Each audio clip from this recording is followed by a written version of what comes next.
Com meus 70 anos de jornalismo, viu? Quer dizer, desculpe, meus 70 anos de vida e 52 anos de jornalismo, comecei no jornalismo com 18 anos de idade, e vi um pedaço, como jornalista, ditadura militar, assisti aqueles momentos delicados do que é trabalhar como jornalista durante uma ditadura. Depois eu vi a chegada da abertura, a eleição do colégio eleitoral, elegendo o senhor Tancredo Neves, que não conseguiu governar, que não chegou a governar, morreu antes de assumir. Aí veio o Sarney, depois do Sarney veio o Itamar Franco, depois, veio o Collor, né? Depois do Sarney veio o Collor, aí o Collor cassado veio o Itamar Franco, aí depois veio o Fernando Henrique Cardoso, depois do Fernando Henrique Cardoso, com 2 administrações, o Lula mais 2, depois veio a Dilma, vi aí esse pedaço do Temer, estou acompanhando aí esse pedaço do Bolsonaro. Municipais, então, nem se fala. Vi passar Rômulo Lupo, vi passar Clodoaldo Medina, vi passar Valdemar De Santi, Edinho, Marcelo Barbieri, Edinho de novo, enfim, vi passar muitos governantes. Agora, é difícil, viu, para um governo ser surpreendido no meio do caminho por uma pandemia da proporção da Covid-19. Em toda a minha vida de jornalista, nesses 52 anos, eu não assisti uma situação tão grave como essa, um governo ter que enfrentar uma pandemia, como vem acontecendo hoje aqui com o governo federal, o senhor Jair Messias Bolsonaro, com os governadores que aí estão. Quer dizer, é alguma coisa que realmente impacta um governo, tira o governo do seu equilíbrio. Num momento como esse, leva qualquer crítico do governo, como nós somos, e nós jornalistas temos que ser críticos aos governos, a representar as críticas mais contundentes. Quer dizer, nós temos que representar e repensar as críticas mais contundentes. E era o que eu estava fazendo. Porque, afinal, quem tem a missão de governar um país fica tenso, como é o caso do senhor Bolsonaro. Fala coisas que não devia, lança bravatas. Talvez seja o reflexo de um momento difícil que afeta o equilíbrio de qualquer um. Então eu fiz, Luiz Antônio Fernando, até essa ponderação, sabe? Porque eu cheguei até a dizer assim que o melhor mesmo seria a renúncia do presidente da República, sabe? Depois eu revi meu posicionamento, isso também, sabe? O homem pegou uma situação delicada, né? Tá certo que já não tinha aí um programa de governo definido, mas por não ter um programa de governo definido que poderia ser afinado durante a sua própria gestão, isso pode acontecer, já havia acontecer, inclusive, com alguns governantes, de fazer um ótimo governo sem ter programa nenhum. O programa nasceu ali, de repente, como foi o caso do Itamar Franco, né? O Itamar Franco pegou uma bomba, tá certo? Ele era vice-presidente, o Collor foi cassado, e o Itamar Franco pegou o governo numa situação que, lembra ou não? Nós tínhamos aí uma inflação de 175 e pouco por dia.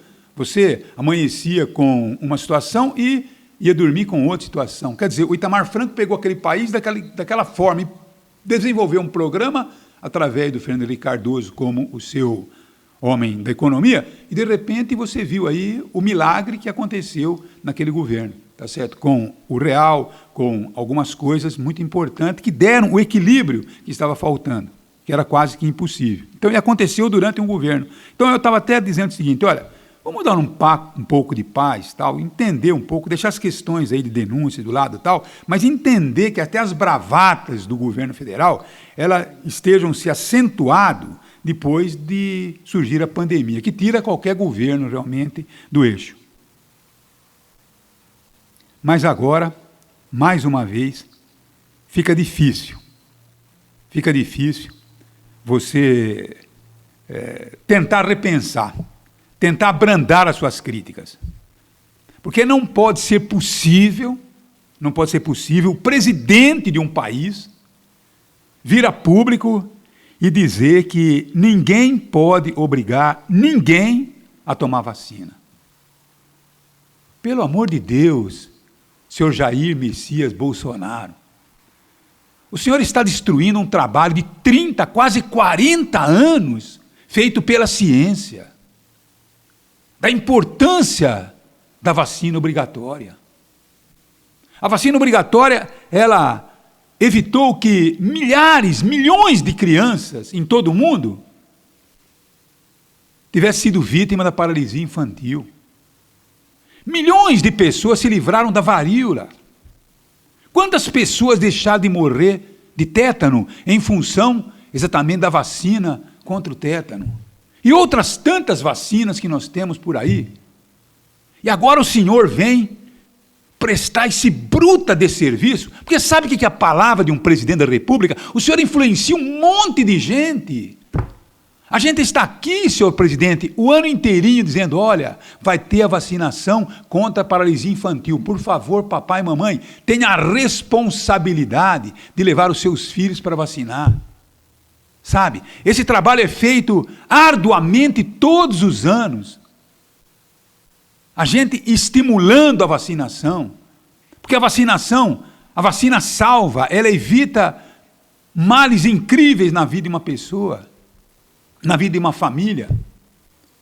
Aí vem um presidente e simplesmente vem e diz, olha, sabe, ninguém pode obrigar ninguém a tomar vacina. O senhor está prestando um desserviço à ciência, cidadão.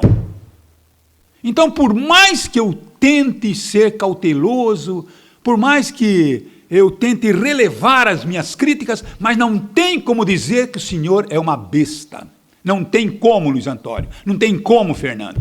Porque isso me extrapolou o saco. Não dá mais para suportar. Porque parece que esse homem, ele cativa a imbecilidade. Ele é realmente uma besta. Não há como arrumar uma desculpa para não rotulá-lo de besta. Agora não adianta vir os seus seguidores dizer que ele está certo. Por favor, seja sincero. Se você achar que vacina realmente é uma grande porcaria, ninguém é obrigado a se vacinar, sabe? O brasileiro é livre para fazer o que ele quiser. Tenha santa paciência, senhor presidente. Como o senhor é inoportuno, como o senhor é incompetente, eu tenho medo do senhor. Então, não adianta, Luiz Antônio. Tá na pele dele. É como um escorpião, não adianta, porque está ali, tá certo? Essa é a natureza do elemento. Você entende? Não? Então, me desculpe, mas não dá para relevar. Não dá. Porque essa é a nossa missão como jornalista. Isso aqui nós fazemos o ano inteiro. Por favor, olha, está chegando a época de vacinação. Idoso, tem alguém burro que vai dizer para o senhor, não, a vacina contra a gripe faz mal, pode matar. É mentira. A ciência já comprovou que ela é útil, que ela evita aí a morte de muitas pessoas. E aí vem um presidente da República e diz, ninguém é obrigado a tomar a vacina. O brasileiro é um povo livre. Sua besta, sua besta, sua besta. Não tem como não rotulá-lo dessa forma. Com vocês aí.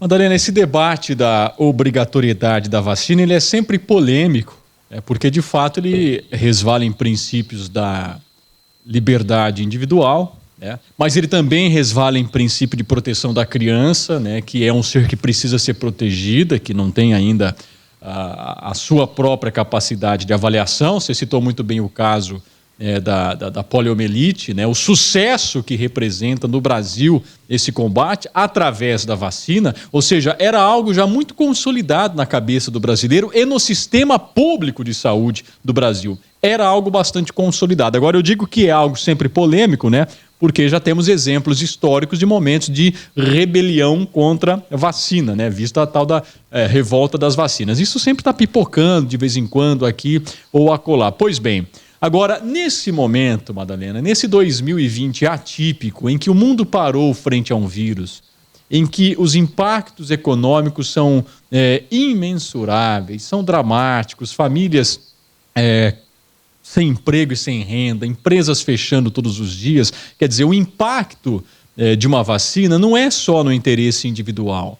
Resvala no coletivo, aliás, na sustentação do próprio sistema. Ou o governo não está absolutamente atônito com um déficit que pode chegar a quase 1 trilhão com a necessidade de investimento no social quando você buscava controlar o que eles sempre defenderam, que é o limite de gastos. Então, mudou tudo. Então, evidentemente que a vacina, nesse contexto, não é só a questão da liberdade individual, mas é de continuidade do próprio modelo de sociedade, de Estado e de tudo mais. Então, qualquer dúvida que se lance sobre vacina nesse momento, da mesma forma nós dissemos que qualquer tentativa de corrida para ver quem sai primeiro também é ruim, quer dizer, nós temos que ter a ciência aliando a todas as outras questões, né, para que possa nos ajudar a sair desse buraco. Em qualquer outro momento, essa discussão talvez pudesse ter pertinência. Nesse momento, não. Nesse momento, é gratuito. Ou é gratuito, ou é por burrice, como você coloca, ou tem alguma estratégia que a gente ainda não entendeu qual é. Tem aquela mais bobinha que é, olha, lança isso para que a gente gaste tempo discutindo enquanto coisas mais sérias são decididas. Pode ser isso, não é? A gente está vendo aí debandada da Lava Jato, a gente está vendo a situação do governo do Rio de Janeiro, onde se acusa interesses mascarados por trás da troca do governador, pode ser isso, ou pode, sabe, Madalena, ser alguma outra questão que lá na frente a gente vai conhecer, para tentar deslegitimar a ação de algum Estado, de algum desafeto político em relação à vacina, sabendo que vão chegar na frente, enquanto aqui você está apostando não vai. Madalena, não é à toa. E não é só a frase dita, porque às vezes ali no teor da conversa escapa uma frase assim, né, do presidente, ele não é muito hábil, ele é chucrão, burrão, né, e tal. Então escapa uma frase dessa, não. Isso foi reproduzido na página da SECOM, de um órgão de comunicação do governo. Não é só a palavra dita ao vivo, é a palavra pensada, trabalhada em arte, que passa aí pelas mãos de várias e várias pessoas antes de chegar numa postagem. Ninguém pode obrigar ninguém a tomar a vacina. Eu disse ontem aqui no programa, estou até agora tentando entender qual que é a intenção de uma fala como essa, no momento como esse. Não consigo entender, Madá. É o desconhecimento da ciência. Não é o desconhecimento da ciência, Madá. Essa frase não está ali sozinha, mas ela não caiu de paraquedas. Ele tem que ser responsabilizado. E isso tem que ter aí uma ação contra. Porque isso não é opinião, isso é realmente uma posição contrária a acordos internacionais. Você entende? Isso é muito sério, isso é muito grave. Eu acho que a própria imprensa brasileira está minimizando uma situação como essa. Porque só faltava amanhã ou depois você ter alguém na sua família que contrai a meningite meningocócica, e você sabe que uma pessoa com a meningite dessa espécie, ela tem que ser isolada dentro de um hospital, tem um isolamento, por quê? Porque ela pode transmitir para outras pessoas. Então, só falta, não, da minha família ninguém vai isolar ninguém, sabe? Eu acredito que haverá um milagre, porque se ele está com a meningite meningocócica, era porque foi coisa que veio lá de cima, e ele vai ter que suplantar, porque se não for assim ele morre, porque tinha que morrer mesmo. Espera um pouquinho só. Quer dizer, ele pode contaminar outras pessoas pela sua irresponsabilidade, porque você não permitiu que simplesmente ele fosse salvo e não transmitisse sua doença para outras pessoas. Espera um pouquinho só. Calma aí, rapaz. Quer dizer, é um desconhecimento completo da ciência médica, do bom senso. Um homem desse governando um país, isso é um perigo, rapaz. Esse homem tem que ser colocado no seu devido lugar. Ele tem que entender que ele não pode, simplesmente como um presidente da República, desmontar acordos internacionais, porque isso é um acordo internacional, rapaz. Você entende, não? Porque uma doença contagiosa, ela pode começar aqui, como foi o caso do próprio coronavírus. Está aí, ó. Quer dizer, se espalhou pelo mundo porque simplesmente não tiveram a cautela de fazer o isolamento no momento adequado. Se tivesse feito isso no momento adequado, a coisa teria ficado presa naquele lugarzinho e não teria se expandido dessa forma que acabou se expandindo. Agora vem o cara aí e simplesmente diz isso. Ninguém pode obrigar ninguém a tomar a vacina. Espera um pouquinho só, cidadão. Tenha santa paciência. Isso é um acordo internacional. Ele desconhece isso. Aliás, ele assinou há pouco tempo, né? Ele mesmo assinou e ele está colocando por terra aquilo que ele assinou. É o fim do mundo, Fernando. Madalena, é triste, né, você observar que essas coisas estão acontecendo no Brasil. Eu estava até analisando as falas do presidente e, olha, se discute muito hoje o chamado gabinete do ódio, né, que são pessoas que se unem para influenciar, para atacar, para cancelar. Esse é o verbo que se usa hoje em dia, algumas pessoas. Está em investigação. As provas parece que estão aparecendo aí são fortes. Agora, uma coisa eu tenho certeza, existe o gabinete da polêmica no governo. Não é possível que você tenha, a cada instante, frases semelhantes a essa sendo colocadas de maneira, como presidente, de forma irresponsável. Um presidente que com certeza foi vacinado contra a poliomielite. Então você vai falar que você não é obrigado à vacina. Eu acho que essas frases colocadas, assim, jogadas, elas causam um efeito muito ruim. O Brasil tem toda uma expertise no campo das vacinas mundialmente reconhecido. O Brasil conseguiu erradicar doenças e isso realmente mostra que aqui no Brasil a gente pratica uma medicina de qualidade e os organismos que trabalham para que isso seja efetivado na população brasileira seja alguma coisa exemplar.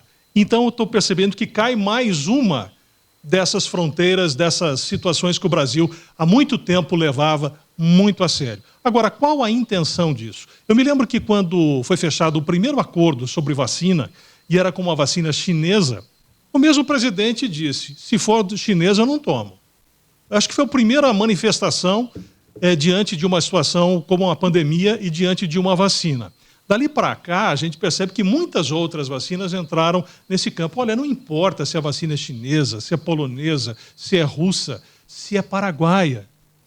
Ela trouxe a cura e o mundo inteiro está esperando por isso, ela tem que ser valorizada. Hoje se discute de que maneira a população vai ser imunizada a partir do momento que você tem a vacina, de que jeito isso chega mais rápido e a que custo isso vai ser feito. Quem são as primeiras pessoas a serem imunizadas? Mas não pode fazer o inverso dessa sequência natural, você colocar em risco. O mundo tem pessoas, infelizmente, que pertencem a um grupo chamado antivacina. Os Estados Unidos têm muitos deles que não tomam nenhum tipo de vacina. Nós temos comunidades nos Estados Unidos hoje que não tomam vacina e têm enfrentado situações muito complexas, colocando, inclusive, em risco a saúde da população de comunidades. Então, infelizmente, o presidente não colabora em nada ao dizer uma frase como essa. O governo deveria desmistificar essas questões referentes à vacina. Exatamente. Quando lança uma frasezinha que não tem nada de inocente, não, sabe? Quando lança, repercute, reproduz, você vê que os filhos também saem com o mesmo discurso, repercutindo a polêmica, a coisa é proposital. Eu ainda não entendi qual que é, né, a lógica disso, mas existe uma lógica, existe uma coisa pensada, plantada, né, para atingir não sei ainda o quê. Talvez seja porque a gente está falando hoje disso. Pode ser, mas enfim, mas tem que desmistificar. Nós estamos num momento no Brasil que alguém lança na internet que o termômetro da testa ele pode afetar o seu cérebro, aí ninguém mais quer ter a temperatura aferida, sabe? É uma coisa assustadora, agora é só na mão porque as pessoas estavam resistindo. Então, quer dizer, daqui a pouco vão dizer, aquele termômetro que você coloca debaixo do braço, olha, o mercúrio, ele pode causar câncer ali nas axilas. Daqui a pouco, então as pessoas acreditam em qualquer besteira sem comprovação científica. Então, qualquer coisa que você lance contra a ciência, você está, como o Fernando disse, corroborando com essas bobagens que circulam e que convencem muito mais do que a ciência. Agora, estou vendo aqui, né, um ouvinte nosso, Alberto Pascal. Todos sabem de qual vacina ele falou. Mais um desservido à imprensa. Seu Alberto, tenha santa paciência. Ah lá, né? tá vendo? Isso aí. É isso aí. Então, atinge os qual? senhores, Eu não né? sei qual que ele falou. Qual que ele falou? Eu não sei. Talvez é isso aí. Ele só se está usando para atingir do Dória. Eles ainda não acreditam que a Covid é real. Eles acham que foi uma invenção de chinês, sabe? Então eles não acreditam, sabe? Eles não acreditam que poderá surgir uma vacina que vai nos dar tranquilidade de poder ter contato, de abraçar nossos netos, né? Então atinge. O seu Alberto Pascoal, passa hoje em uma livraria aqui em Araraquara e pegue um livro chamado Os Bestializados. Por isso que eu resolvi usar esse termo, bestas, sabe? Porque os bestializados foram os autores da revolta vacina no Rio de Janeiro em 1800, tá bom? Então foi isso. Leia esse livro e você vai entender o que é ser uma besta. Deu para entender ou não? Então é mais ou menos isso. Que me desculpe, mas não dá, né, para você simplesmente dizer, Madalena, não ofenda o seu ouvinte, né? Agora, eu não estou ofendendo o seu Alberto Pascoal. Eu estou apenas dizendo, quer dizer que nós estamos prestando um desserviço e o seu presidente está prestando um serviço. Está muito bom. Vamos em frente, vai, Luiz Antônio.